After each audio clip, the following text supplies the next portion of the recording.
दादाजी?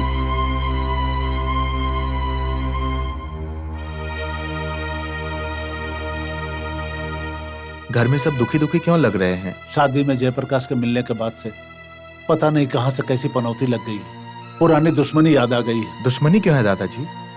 क्या हुआ था दादाजी? तुम्हारे पिता और जयप्रकाश बहुत गहरे दोस्त थे और उन दोनों की दोस्ती से पूरे समाज को गर्व था। तुम्हारे पिताजी को ज्यादा ही गर्व था, मगर जयप्रकाश ने उस दोस्ती को बिगाड़ कर रख दिया। एक अच्छी दोस्ती दुश्मनी में परिवर्तित हो गई।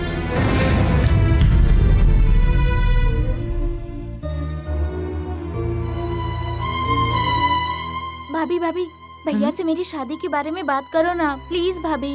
मैं नहीं बात कर सकती। तुम अपने भाई को कॉफी देने जाओगी तो खुद ही बात कर लेना। ये तुम्हारा मामला है, तुम खुद ही बात करो। क्या मैं? मुझ में इतनी हिम्मत नहीं है। आप ही बात करो ना प्लीज। लक्ष्मी, तुम्हारी ये हरकतें अच्छी हैं क्या? तुमको मैं भाई की बात मानने वाली बहन समझ रहा था, लेकिन तुम तो मेरी जानकारी के बिना प्यार करके शादी करना चाहती हो। जवाब दो।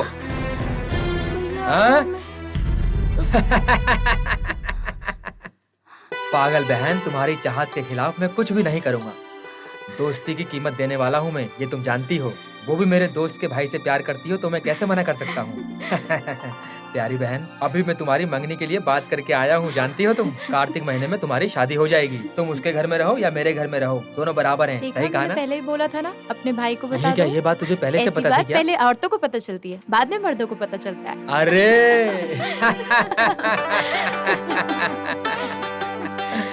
देखा जय, हम दोनों कितनी मस्ती में रहते थे, लेकिन तेरे भाई ने इसे संबंध में बदल दिया है। अभी मैं तुझे दोस्त कैसे कहूँ ये मेरी समझ में नहीं आ रहा है। सुनो हमारी दोस्ती अटूट है, मरने के बाद भी खत्म नहीं हो। सुन भाई, तुम दोनों ने प्यार तो हम दोनों के बिना जानकारी के कर लिया, पर ऐसा मत करना कि हम दोनों में झगड़ा लगा देना, वरना घर से निकाल दूंगा। शादी तय हो गई, अब तो खुश हो जाओ।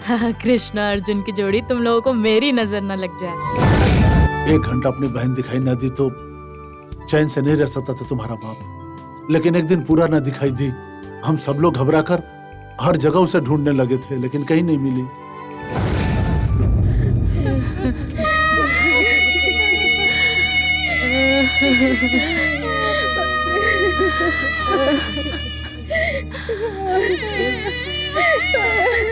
देखिए ना जी, बेटा दशराज, देख तेरी बहन को क्या हो गया।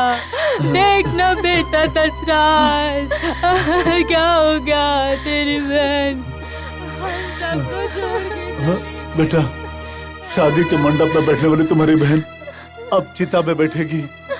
उस लड़के का किसी और लड़की से संबंध था, ये जान करके ये उसके पैर पकड़ के गिर गिराई। बेटा खूब रोई, लेकिन उस पत्थर दिल इंसान का दिल नहीं पसीजा बेटा। और तुम्हारी बहन आत्महत्या करके दुनिया छोड़कर चली गई। और तो उसे दोस्त कह करके सर पे बिठा के रखा था। देख उसने क्या किया। उसे भी तो जान से मार देना चाहिए। तू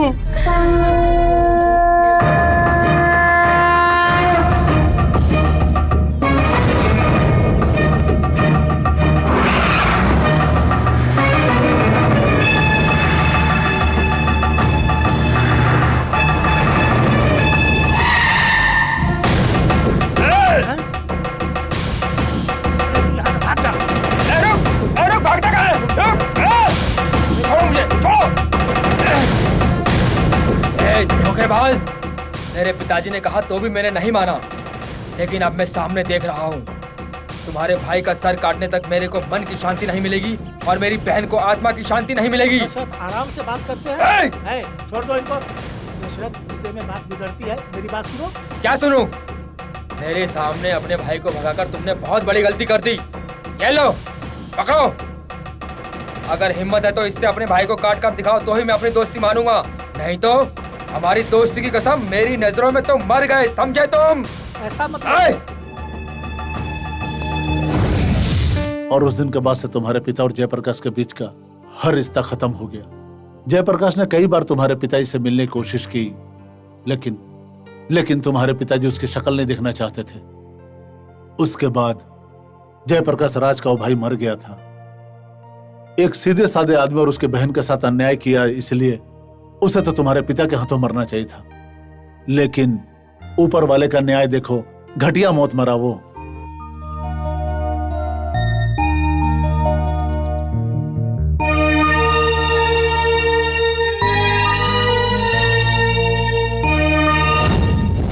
मुझे अपने बेटे पे गर्व है और बहुत आनंदित हूँ। अगर वो कभी मेरे फैसलों के खिलाफ गया तो मेरे जिंदा होने का कोई मतलब नहीं है। पिताजी, मैं आपका बेटा हूं। अगर मेरी वजह से आपका सर झुकेगा तो उससे अच्छा मैं मरना पसंद करूंगा।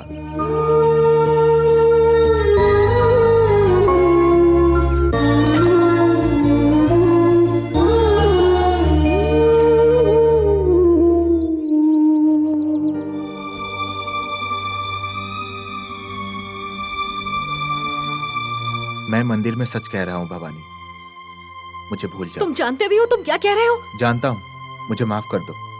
इससे ज्यादा मैं कुछ नहीं कह सकता। बचपन से अपने घर वालों से दूर रहा हूं और अपने प्यार के लिए अब मैं उनसे दूर नहीं रह मेरे सकता। घर वाले नहीं है क्या? क्या बोल रहे हो तुम? प्लीज भवानी, समझने की कोशिश करो, मुझे समझो। हम दोनों की परिवार में बहुत सालों से दुश्मनी चल रही है।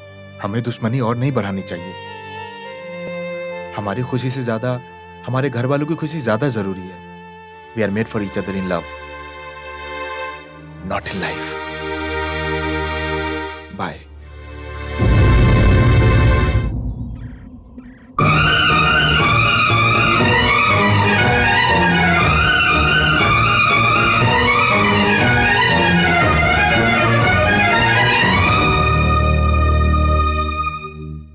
अगले गुरुवार को बहुत ही शुभ मुहूर्त है। उस दिन आप चाहे तो मंगनी तय कर सकते हैं। धन्यवाद समधी जी, हाँ। मैं बहुत डर गया था किस लिए? क्योंकि दामाद जी अमेरिका में रहते हैं ना।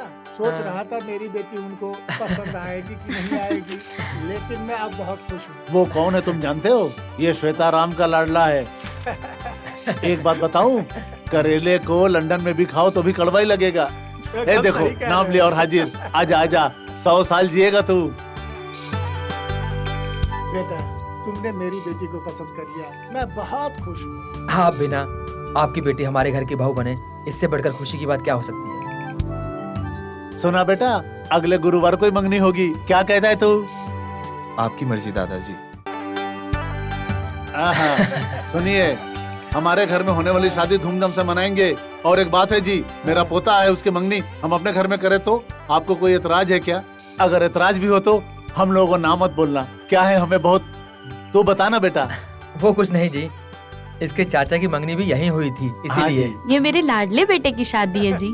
आप लोगों की मर्जी में मेरी मर्जी है, आप जैसा चाहें।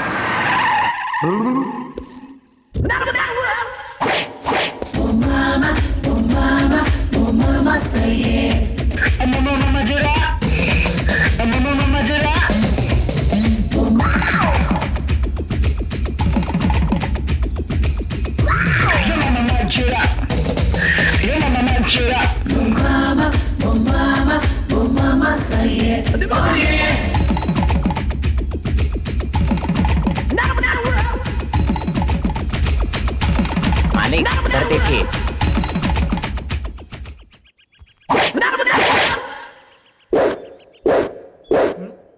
घर में कोई बड़ा बुजुर्ग नहीं है? क्या तुम्हारे चश्मे से मैं 16 साल का लौंडा दिखता हूँ? आई मीन मेरी एज ग्रुप का। मैं हूँ ना। अब चुप, तुमसे समझदार तो बच्चे हो। ये तो ज्यादा ही